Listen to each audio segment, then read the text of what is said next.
കുട്ടിയെ പരിചരിക്കുക, അവരെ ഉറക്കുക, ഇങ്ങനത്തെ കാര്യങ്ങളൊക്കെ അത് ഭാര്യ ചെയ്യേണ്ടതാണ് എന്നുള്ളൊരു ധാരണ പൊതുവെ ഭർത്താക്കന്മാർക്കുണ്ട്. സ്വാഭാവികമായിട്ടും അത് ചെയ്തു കൊടുക്കുമ്പോൾ ഉണ്ടാകാവുന്ന മാനസികമായ പ്രശ്നങ്ങൾ, ഇതിനെ ഒരു ഭർത്താവ് ഇപ്പോൾ പ്രവാചക അധ്യാപനങ്ങളിൽ നിന്നും എങ്ങനെയാണ് യഥാർത്ഥത്തിൽ ഇതിനൊരു സൊല്യൂഷൻ നമുക്ക് കണ്ടെത്താൻ പറ്റുക? ഇപ്പോൾ ഭാര്യമാരെ പരിചരിക്കുന്നിടത്ത് ഇങ്ങനെയുള്ള കുട്ടികളെ പരിചരിക്കുക അല്ലെങ്കിൽ വീട്ടിലുള്ള മറ്റു ജോലികൾ ചെയ്യുക തുടങ്ങിയ കാര്യങ്ങളിൽ പ്രവാചക ജീവിതത്തിൽ നിന്നും നമുക്ക് കാണാവുന്ന മാതൃകകൾ എന്തൊക്കെയാണ്? എല്ലാ കാര്യങ്ങളിലും നമ്മുടെ ജീവിത ചുറ്റുപാടുകളിൽ നിന്ന് നമ്മൾ പരിശീലിച്ചു വന്നതും പരിചയിച്ചു വന്നതുമായ ചില കാര്യങ്ങൾ നമ്മളെ സ്വാധീനിക്കപ്പെടുന്നുണ്ട്. അപ്പോൾ ഇതിലേറ്റവും പ്രധാനം എന്താ വെച്ചാൽ, ഒരു വീട്ടുജോലികൾ എന്തെങ്കിലും ഒരു ഭർത്താവ് ചെയ്യേണ്ടി വന്നാൽ അത് അയാൾക്കൊരു കോംപ്ലക്സ്, ഒരു അപകർഷതാബോധം, ഞാൻ സ്വാഭാവികമായും എന്താ വെച്ചാൽ ഒരു പുരുഷൻ എന്ന നിലയ്ക്ക് ഇതൊക്കെ ഞാൻ ചെയ്യേണ്ട ജോലിയാണോ, ഞാനൊരു സ്ത്രീയുടെ ജോലികൾ ചെയ്യുന്ന ഒരു മാനസികാവസ്ഥ അദ്ദേഹത്തിന് ഉണ്ടാവുക. അത് പലപ്പോഴും അയാളിൽ പല വിഷമ മാനസികാവസ്ഥകൾ സൃഷ്ടിക്കപ്പെടാറുണ്ട്. സത്യത്തിൽ എന്താണെന്ന് വിചാരിച്ചാൽ, എപ്പോഴും ഭാര്യയും ഭർത്താവും എപ്പോഴും ശ്രദ്ധിക്കേണ്ട കാര്യം എന്താണെന്ന് വിചാരിച്ചാൽ, എൻ്റെ ഭർത്താവിനെ പരമാവധി ഞാൻ ഫ്രീ ആക്കുക എന്നൊരു മനോഭാവത്തിൽ ഭാര്യ പെരുമാറുകയും ഭാര്യയ്ക്ക് പരമാവധി ആശ്വാസം ഞാൻ നൽകുക എന്നൊരു മനോഭാവത്തിൽ ഭർത്താവ് പെരുമാറുകയും ചെയ്യുമ്പോൾ അവർക്ക് ഏത് ജോലിയും പരസ്പരം ഷെയർ ചെയ്ത് പൂർത്തിയാക്കാൻ അവർക്ക് പറ്റും. പക്ഷെ പലപ്പോഴും എന്താ വെച്ചാൽ, ഇങ്ങനെ ഒരു സഹകരണത്തിലേക്ക് വരുന്ന ആളുകൾക്ക് പലപ്പോഴും ചില ബുദ്ധിമുട്ടുകൾ വരാറുണ്ട്. അതിന് നമ്മൾ ഉദാഹരണം പറയുകയാണെങ്കിൽ, ഇപ്പോൾ ജോലിയുള്ള പല സഹോദരിമാരും അവിടെ ഭർത്താക്കന്മാരുടെ മനോഭാവങ്ങളിൽ വരുന്ന പ്രശ്നം എന്തായിരുന്നാലും മതപരമായും ഭൗതികമായും ഒക്കെ ചിന്തിച്ചാൽ കുറ്റകരമാണ്. എന്ന് പറഞ്ഞാൽ, തൻ്റെ ഒരു ജോലിയുള്ള ഒരു സ്ത്രീ എന്ന നിലക്ക്, അല്ലെങ്കിൽ എന്തെങ്കിലും ഒരു അവശതയോ പ്രയാസങ്ങളോ പരിചയക്കുറവോ ഉള്ളൊരു സ്ത്രീ എന്ന നിലക്ക് തൻ്റെ വീട്ടിലേക്ക് കടന്നു വരുമ്പോൾ അവളുടെ വിഷമാവസ്ഥകളെ പരമാവധി ലഘൂകരിച്ചു കൊടുക്കാൻ വേണ്ടി എന്ത് ചെയ്യും? പ്രത്യേകിച്ച് ഒരു കൂട്ടുകുടുംബങ്ങളിലൊക്കെയാണ് വരുന്നതെങ്കിൽ ഇയാൾ നന്നായി സഹകരിക്കും. ഈ സഹകരണത്തെ ഒരു ചൂഷണമായി ഉപയോഗപ്പെടുത്തുക എന്നുള്ളിടത്താണ് യഥാർത്ഥത്തിൽ ജോലിയുള്ള കുടുംബങ്ങളിൽ ഭാര്യയുടെ ജോലി ഒരു പ്രശ്നമായിട്ട് വരാറുള്ളത്.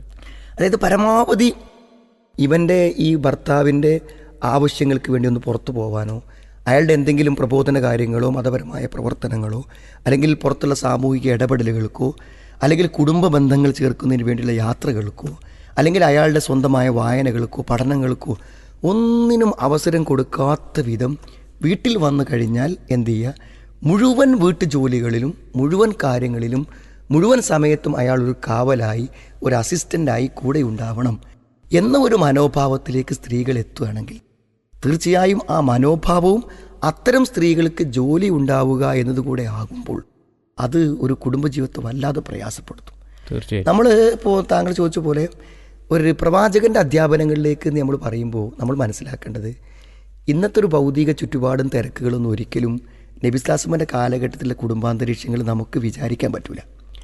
ഭക്ഷണങ്ങൾ പോലും നേരമില്ലാത്ത ഒരു സ്ഥലത്ത് 5 നേരം ഭക്ഷണം പാചകം ചെയ്ത് റെഡിയാക്കി തീന്മേശയിൽ കൊണ്ടുപോയി വെക്കുന്ന ഒരു കാര്യം നമുക്ക് ഭാവനയിൽ പോലും കാണാൻ പറ്റാത്ത ചുറ്റുപാടുകളാണ്. തീർച്ചയായും. പിന്നെ കുട്ടികളെ വളർത്തുന്ന കാര്യങ്ങളാണെങ്കിൽ ഇന്നത്തെ പോലെ നമ്മളിങ്ങനെ കുട്ടികളെ ഒന്നും അനങ്ങാനും ഇളകാനും സമ്മതിക്കാതെ നിലത്ത് വെക്കാതെ ഇങ്ങനെ ഒക്കത്ത് വെച്ച് നടക്കുന്ന ഒരു ജീവിത രീതി ഒരു പക്ഷേ ഇന്നത്തെ കാലഘട്ടത്തിൽ തന്നെ അപൂർവമായി നമ്മുടെ ചില കുടുംബങ്ങളെ കാണാൻ പറ്റുള്ളൂ.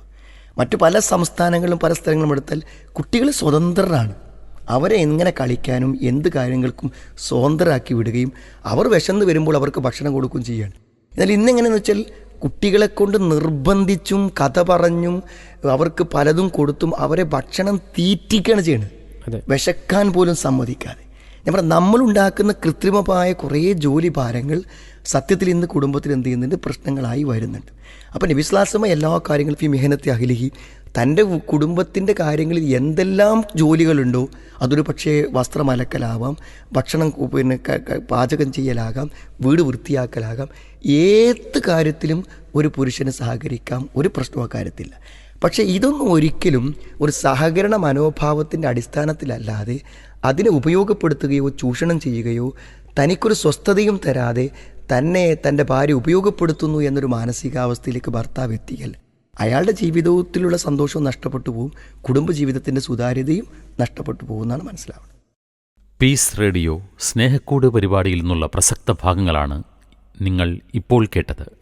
ജീവിതത്തിൽ പ്രയാസങ്ങളും സങ്കടങ്ങളും ഉണ്ടാകാത്ത ഒരാളുമുണ്ടാവാനിടയില്ല.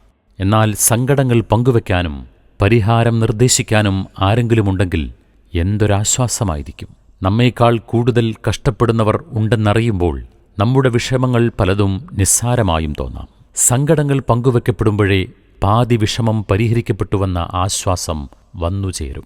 പക്ഷേ അതിന് പറ്റിയ ഒരത്താണി കിട്ടുന്നില്ല എന്നതായിരിക്കും നിങ്ങളുടെ പ്രശ്നം. വിഷമിക്കേണ്ട, പീസ് റേഡിയോ നിങ്ങൾക്കൊപ്പമുണ്ട്. ഗൂഗിൾ പ്ലേ സ്റ്റോറിൽ നിന്നും പീസ് റേഡിയോ ആപ്പ് ഡൗൺലോഡ് ചെയ്യൂ. ഫീഡ്ബാക്ക് ഓപ്ഷൻ വഴി കമന്റ് ചെയ്യൂ.